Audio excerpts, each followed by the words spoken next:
Hello.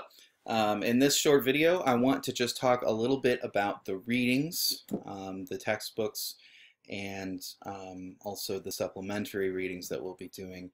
So first off, you should have gotten two textbooks. I talked about this in the introduction video. The first one is N.T. Wright's Simply Christian.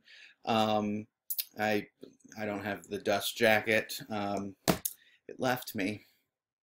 But maybe it'll be back someday. So the thing I like about N.T. Wright, the reason I assigned that is N.T. Wright is a biblical scholar, and he has a kind of a theological sensibility.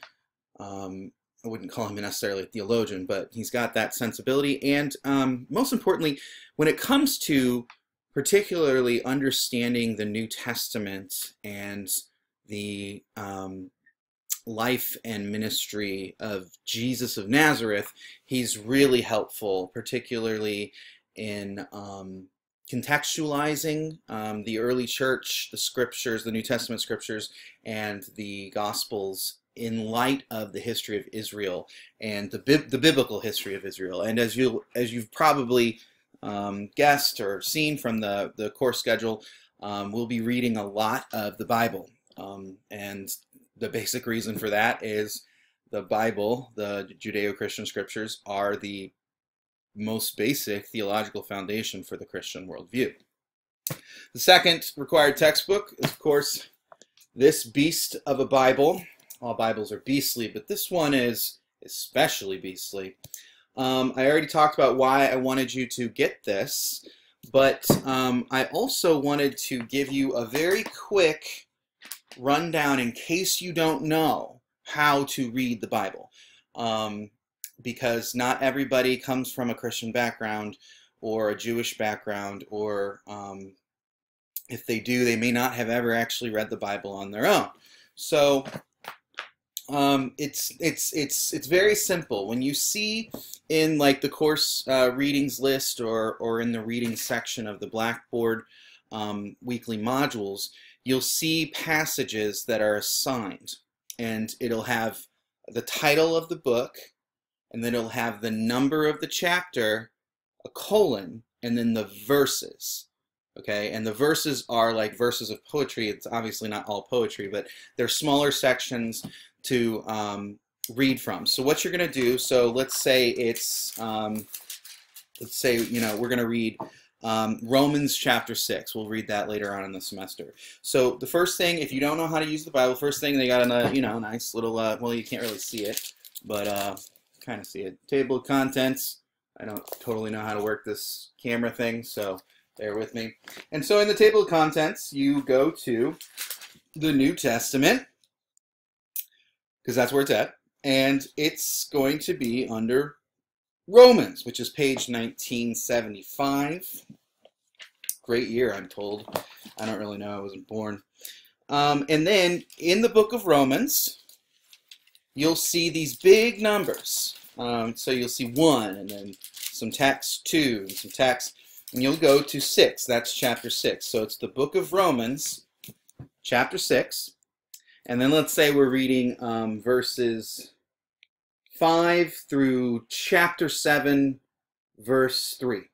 So what you'll do, you'll see these little smaller numbers, and in chapter 6, and then verse 5 starts here. So you'll read all of that through here to chapter 7, verse 3. Okay? And that's how we'll read that. Sometimes it'll just say, like Ephesians. That means I want you to read the whole book.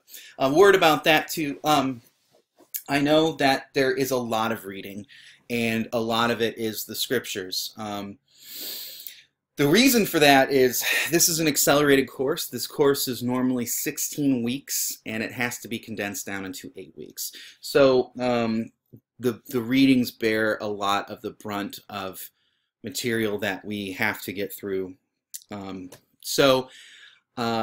I know it can be hard, especially with ancient texts like the Bible, but I really think that with an online course, and given that we don't get to meet together and that it is condensed and accelerated, we need to get through as much as we can. A note on the Bible too, I want to strongly suggest that when you're reading it, try not to think of it, at least for the purposes of this class, as a spiritual document, as a devotional document, or even think about it as it's something from cultural history, okay? I mean, you can think about it as a spiritual document if you want as well, but I want you to kind of think about it as a sacred text that is written from human history. And the reason I want you to do that, one, is because while the Bible is important for the devotional life of Christians and stuff, it also is a cultural artifact, and it is a window into how the people that founded the Jewish and Christian religion thought.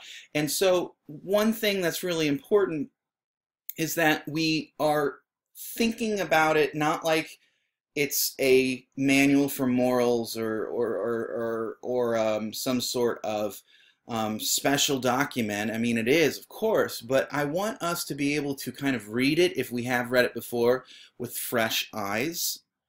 And if you have not read it, but perhaps have been talked about it to you, if someone has talked about it to you as like, you know, you should read this and it'll change your life, that's not what we're doing here.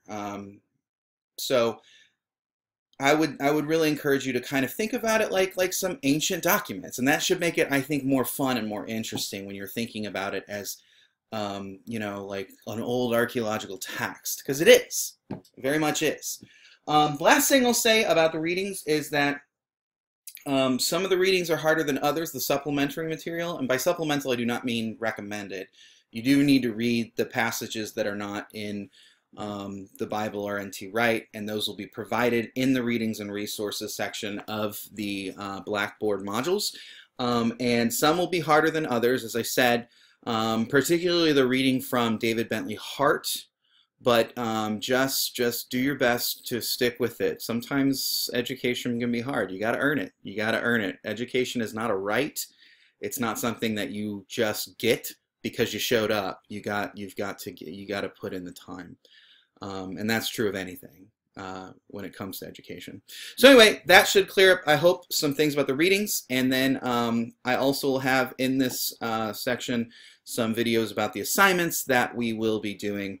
And hopefully that'll help answer any questions you might have. All right, I will see you next time. Take care.